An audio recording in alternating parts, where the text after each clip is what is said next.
د مهمو خبرونو سرټکی. د روسیې له لوري اسلامي امارت د کړنو ستاینه. ولادیمیر پوتین وایي اسلامي امارت داعش ډله مهار او د تریاکو کښتۍ کابو کړی دی.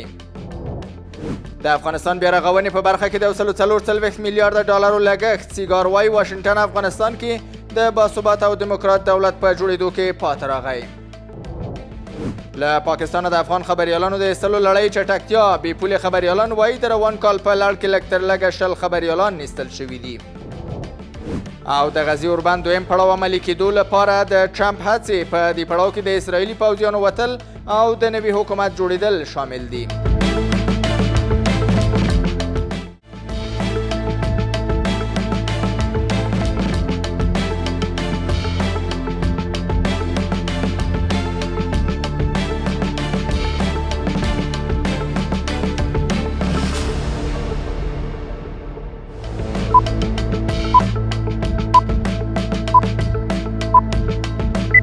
سلامونه ستړي مشئ. د آفاق خبري میز ته ښه راغلاست. نن جمعه د لیندۍ 14مه چې د ډسمبر له 5مې سره برابره ده. زه محمد نسیم ستانکزی یم.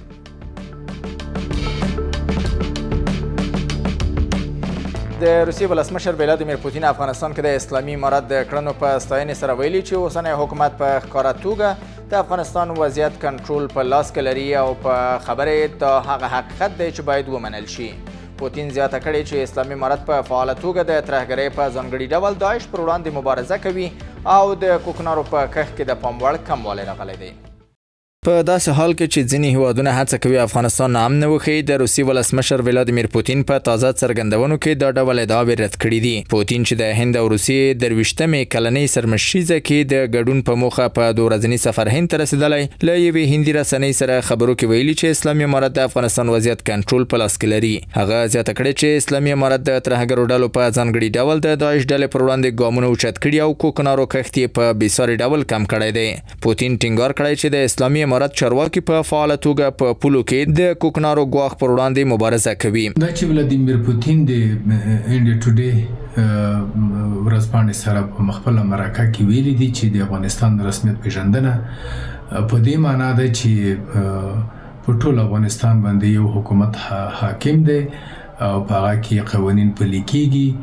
د تروریزم او د مخدر موادو سره په کلکه مبارزه کړې ده، صفر ته یې راوستلي دي. نو دا په خپله د هغه د نړیوال سیاست یوه برخه ده چې روسیې ولوباوه تر څو پورې چې نورو هیوادونو ته هم د الهام ورکړي. په همدې حال کې د سیاسي چارو یو شمېر نور کارپوهان په دې باور دي چې روسیه هم باید خپل سیاست د افغانستان واقعیتونو او متقابلو ګټو سره سم تنظیم کړي.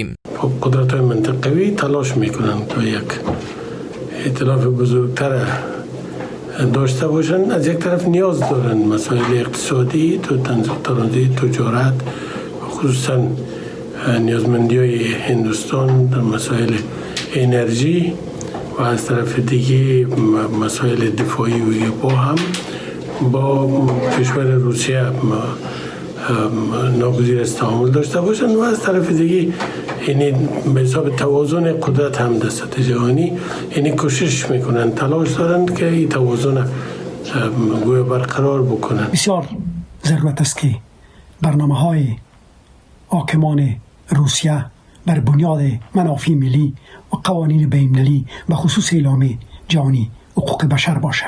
دا څرګندونې په داسې حال کې مطرح کیږي چې تر دې وړاندې د اسلامي امارت چارواکو ویلي چې داعش ډلې په افغانستان کې ماتې خوړلې او د کوکنارو کښت کچه 0 ته راټیټه شوې ده.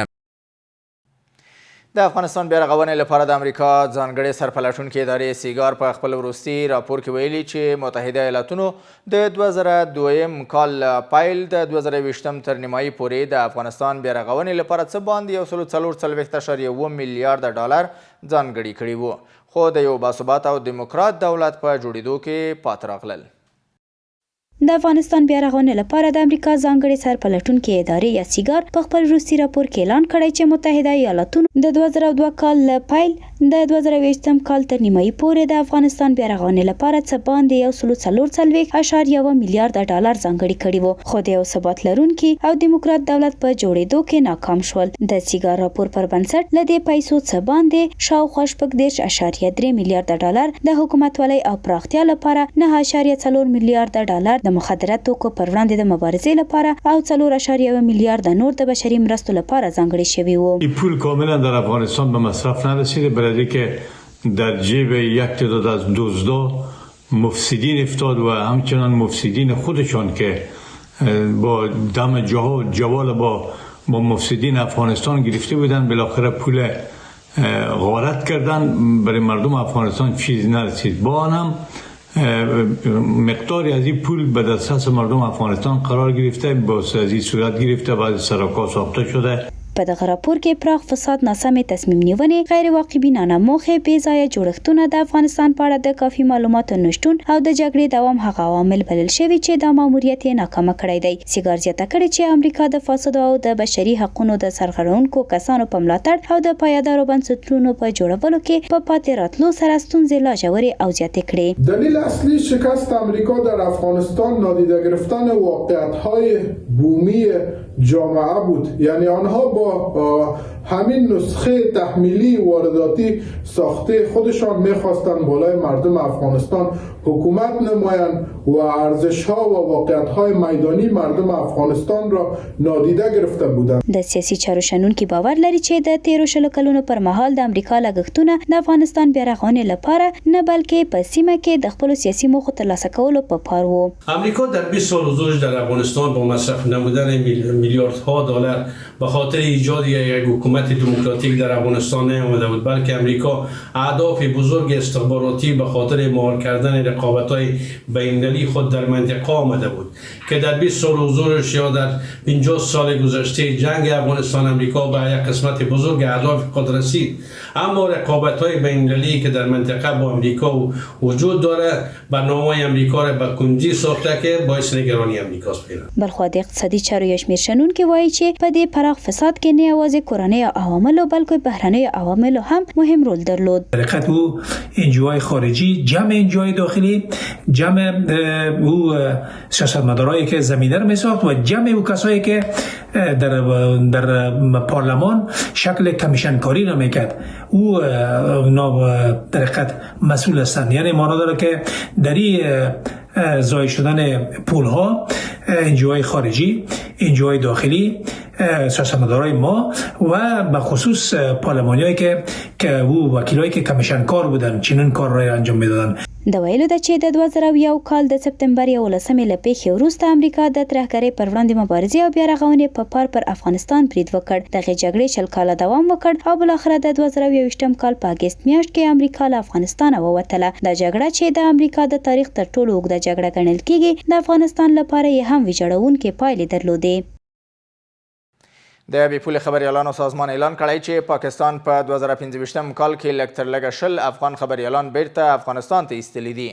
د دغه سازمان په راپور کې راغلی چې د ایستلو لړۍ په چټکتیا سره د مهال لسګونه نور خبریالان په ویره کې ژوند کوي.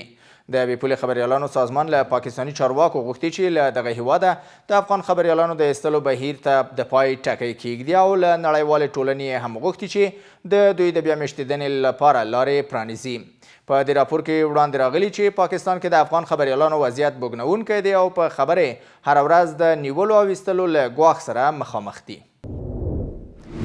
او بهرنیو خبرونو کې دا چې د روسیې ولسمشر ولادیمیر پوتین د غزې مسلې پر حل ټینګار کړی، ویلي دی چې د فلسطین د قضیې اساسي حل د دوو دولتونو رامنځته کیدل دي. هغه زیاته کړې چې د غزې تړانګې مسله پیچلې ده او حکومت باید فلسطینیانو ته وسپارل شي.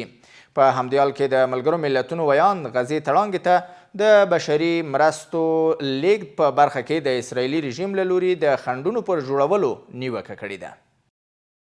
وروسته له هغې چې اسرائیلي رژیم د غزې په جګړه کې خپلې موخې ترلاسه نه کړې، ډونالډ ټرمپ د روان لمریز کال د تلې میاشتې په پیل کې د اوربن شل ماده طرحه وړاندې کړه. ورپسې اسرائیل او حماس د همدې میاشتې په 14مه نیټه دغه طرحه لاسلیک کړه او د غزې د سولې هوکړه د تلې میاشتې په 21مه د شلو هیوادونو په حضور کې د مصر په شرم الشیخ کې وروستی شوه. سره له دې چې د دې هوکړې د ماتېدو په اړه اندېښنې موجودې وي، خو لا تر اوسه دوام لري او حماس غورځنګ ویلي چې تر اوسه په ټولو ژمنو ولاړ دی. که څه هم د هوکړې لومړی پړاو ماتېدونکی اوسیدونکی دی، خو اکسیوس د څو امریکایي چارواکو په حواله راپور ورکړی چې ټرمپ هوډ لري د کرسمس له رسیدو مخکې غزه کې د خپلې طرحې دویم پړاو عملي کړي. د دې هوکړې په دویم پړاو کې د غزې تړانګې له ځینو مهمو برخو د اسرایلي ځواکونو فتل، د نړیوالو سوله ساتو ځواکونو ځای پر ځای کول او په دې سیمه کې د یو نوي حکومت جوړښت رامنځته کېدل شامل دي. تمه ده د ټرمپ په مشرۍ د سولې شورا د دې حکومت جوړښت مسؤلیت پر غاړه واخلي. په همدې حال د روسیې ولسمشر ولادیمیر پوتین له یوې هندي رسنۍ سره خبرو کې د غزې مسله پیچلې بللې او ټینګار یې کړی چې حکومت باید فلسطینیانو ته وسپارل شي.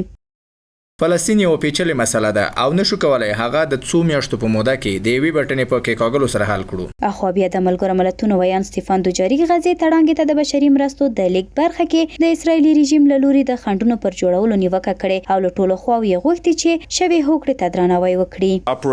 غزه کې انساني وضعیت بحراني دی. د بشري مرستو په برخه کې هر راز خنډ او ځنډ به د ملکی خلکو لپاره نجبرانیدونکې پایلې ولري. نړیواله ټولنه تمه لري چې د بشري مرستو پر وړاندې پراته خنډونه له مخې پورته شي. د فلسطین د عامه روغتیا وزارت د اسرایلي رژیم له لوري پر پرلپسې توګه د اوربند پر ماتولو نیوکه کړې او ویلي دي چې د اوربند له پیل راهیسې تر دې دمه اسرایلي رژیم په بریدونو کې 360 فلسطینیانو ژوند بایللی او 938 نور ټپیان شوي دي چې په ټوله کې د غزې قربانیانو شمېر څه باندې 1,000 تنو ته رسیږي.